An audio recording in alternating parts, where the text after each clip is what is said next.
umvumo wesikhethu Yes. ke ngibeke lapho ngabomu sikhathi lesi ngokukhanuka kwami ukuthi ba sebenzise ama platform afana ne podcast kaThando Mahlangu ne digital radio.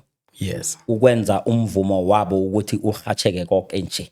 Uhatsheke digital. Yeah, digital ngombana ukuthi uyohatsheka nge-traditional media okubhlungu ukuthi i-traditional media leyo ikwekwezi kuphela manje nokuthi i-traditional media pheze ngizokuthi ngisebenzisa buchulweni igama le-media kufuze ngithi medium ngoba ngikhuluma ngento eyodwa kuba likhona elincancane khulu ngikho kuyakatelela ukuthi sikwenza lokho ngoba nasingakwenziko siyokuphelelwa sikhathi.